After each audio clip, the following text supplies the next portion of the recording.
Hi,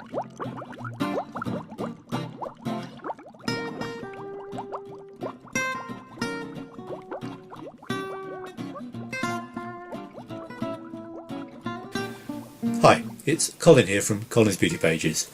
I've been reading a report. That's the sort of thing I do. And this report is about dark circles and puffy eyes treated with elderberry. If it's not obvious what I'm talking about, I'm sure you actually know. Dark circles around the eyes, they're sometimes referred to as spider veins, sometimes as dark marks. And they're basically the reddy purpley sort of effects you get under the eyes sometimes that look a bit like crazy paving. They've got a technical term which is used in the report. The Latin name for them is periorbital hyperchromia, which I guess is probably just the Latin for unusual colour around the eyes. This is something that is a bit of a problem for a lot of people, particularly people who are getting older and people who've led a very jovial and sociable life. The causes of them are quite interesting. The veins underneath the eyes are sort of quite small and close to the surface and easily damaged, and so as you get older they tend to get more broken, and they can also be affected by things that affect the permeability of the capillaries. So the blood cells can get released from the capillaries and they tend to sit there and just form this kind of black, blue, red coloured material which doesn't look very pleasant. It also tends to trigger off the body's immune system, so you can not only get the colouring, but you often sometimes get some inflammation associated with it. So you get a combination of discoloration and puffiness, and the causes of it are basically old age, rubbing the skin under there, and also things like smoking, which tends to affect the permeability of the capillaries, and things like drinking a lot. Alcohol has that effect too, and another thing which has a bearing on it is how well you sleep. Sleeping is related in a way I'm not entirely sure I understand to blood pressure, but basically when you have a bad night's sleep it tends to put your blood pressure up. So if you're having a broken night's sleep, your blood pressure is up and down. That again has a bearing on the capillaries around your eyes. So if you're the kind of person who likes a fag, has plenty of wine, stays out late, doesn't get to bed regularly, these are all the kind of things which will give you these dark circles under the eyes. So you're having a good time, but it's going to show on your face, unfortunately. There isn't an awful lot available to the cosmetic chemist to cope with this problem. One of the best agents for it is vitamin K, though that's not brilliant. There's some data which shows that vitamin K applied to spider veins can ameliorate their appearance to some extent. However, in the European Union this has been banned. The reason it's banned is quite interesting actually, and quite an eye-opener for people who think that cosmetics aren't regulated very strictly. The problem with vitamin K is it's used as a treatment for anemia. So if you put it into cosmetics, you increase the risk that people might develop allergic reactions to it. So if you've used vitamin K to treat your spider veins, it won't be available to you to treat your anemia if you're both allergic to vitamin K and suffering from anemia. I don't think that's a huge number of people. I've certainly never met anybody with those combination of symptoms. Not that I would necessarily know, not being a doctor, but I have to say that is a pretty cautious approach from the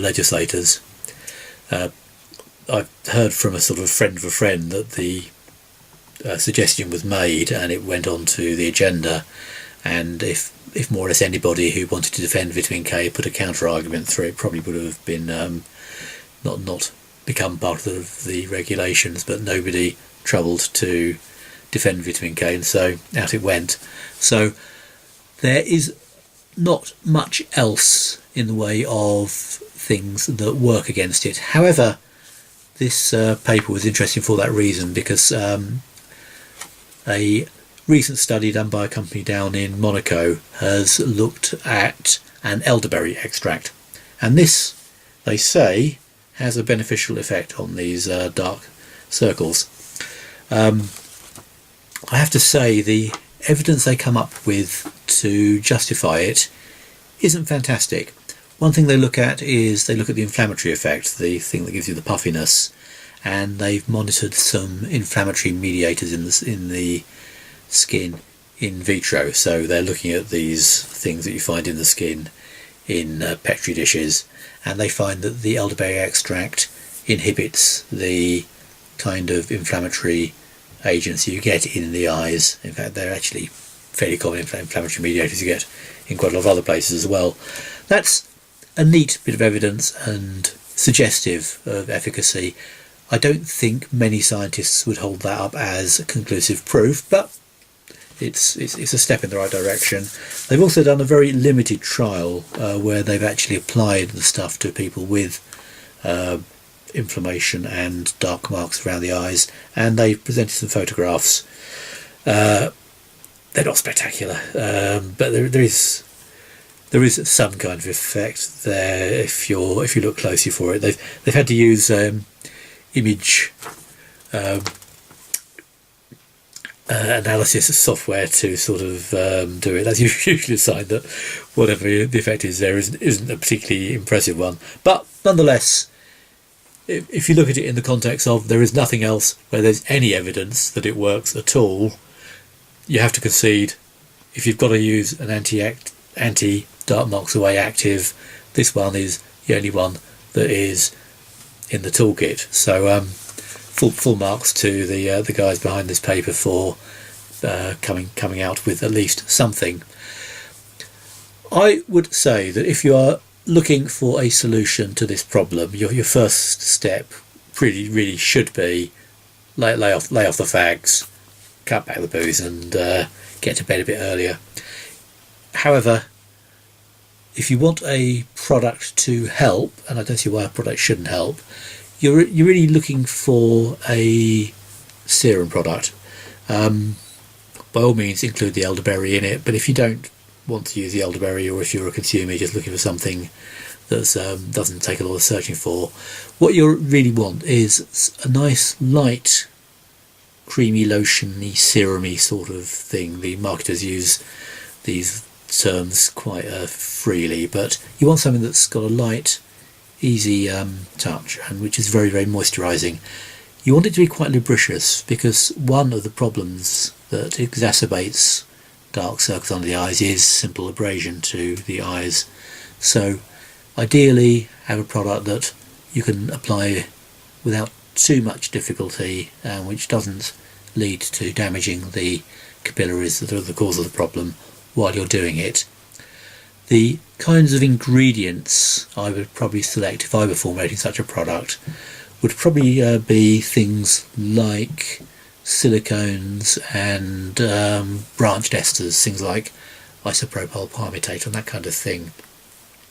And I'd want the consistency of the product, what formulators call its rheology, to be very, very easily spread. And you want it to really deliver a punch when it comes to moisturising. So you want a very, very moisturising serum. This is the kind of thing that you'd often use around the eyes for wrinkles anyway. I think any product that is good against wrinkles, I think is going to be beneficial against dark marks. The more moisture you can get in, the more you can build the skin's sort of natural defences, the more effective the body will be at dealing with these dark marks, which, if you think about it, the inflammatory response I'm talking about is the body's attempt to cure them.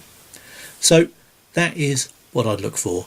I certainly wouldn't be applying a standard face cream on it. They tend to be a little bit too prone to needing a lot of rubbing in. So that's my advice for dark marks away. Elderberry can't do any harm, might do a little bit of good, but really look for a well formulated around the eye skincare product, and that's probably the best you can do.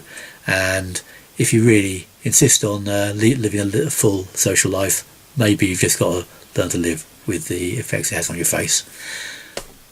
Thanks for listening, and I'll be back with something a bit which doesn't involve me being patronising quite so much next time. Thanks for listening.